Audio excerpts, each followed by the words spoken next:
అబ్రాం pastor గారిని దేవుడు ప్రేమిస్తున్నాడంటే అబ్రాం pastor ఏదో గొప్ప అని కాదు.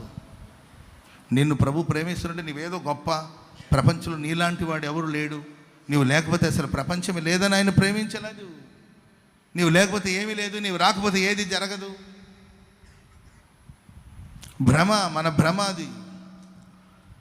నాకు నేను నేను నేను నేను నేను తలాంతులు కలిగిన వాడిని, నేను వరాలు కలిగిన వాడిని, నేను పాడితే అసలు ఒక రేంజ్లో ఉంటుంది ఆ పాట, నేను వాయిద్యాలు వాయిస్తే గొప్పగా ఉంటుంది, లేకపోతే నేను మాట్లాడితే గొప్పగా ఉంటుంది, నేను ప్రసంగం చేస్తే అలా ఉంటుంది, నాకు ఈ తలాంతులు, నాకు ఫలానా తలాంతు ఉంది, నేను లేకపోతే ఏమీ లేదని భ్రమ పడకూడదు.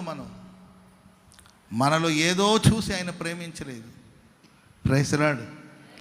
నాలో నా ఏ మంచి చూసావయ్యా, నీ ప్రేమ చూపితివి నా యేసయ్య, నాలో నా ఏ మంచి చూసావయ్యా,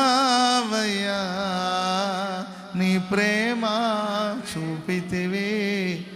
నాలో ఏ మంచి లేదు, నీలో ఏ మంచి లేదు. ఒకవేళ కొద్దో గొప్ప మంచి ఉంటే మనిషి యొక్క నీతి క్రియలు దేవుని దృష్టిలో మురికి వస్త్రముతో సమానం, మసిగుడ్డతో సమానం. నీకేదైనా ఏంటంటే మంచి క్రియలు ఒకవేళ ఉంటే అది దేవుని దృష్టిలో మురికి గుడ్డతో సమానం. ప్రియులారా, సమస్త జనములో లెక్కకు మనం చిన్న గుంపే కదండి. Praise the Lord. చిన్న గుంపే. చెప్పుకోవడానికి మనం ఏ విశేషాలు ఉన్నాయి చెప్పండి? మనకన్నా జ్ఞానులు లోకంలో ఎంతమంది లేరు చెప్పండి? అబ్రాం పాస్టర్ గారి కన్నా తల పండిన వాళ్ళు ప్రపంచంలో చాలామంది ఉన్నారు. జ్ఞాన వివేకంతో నిండిన వాళ్ళు ఎందరో ఉన్నారు. థియాలజీ చదివిన వాళ్ళు ఏంటండి, బైబిల్ గురించి చదివి ఆ బైబిల్ సంపదను ఏంటండి, ఆ సర్వోన్నతిని సంపదను బుర్రలోకి ఎక్కించుకున్నాడు ఎంతోమంది ఉన్నారు. గంటల కొద్దిగా అనర్గళంగా మాట్లాడగలిగిన వాడు ఎంతోమంది ఉన్నారు.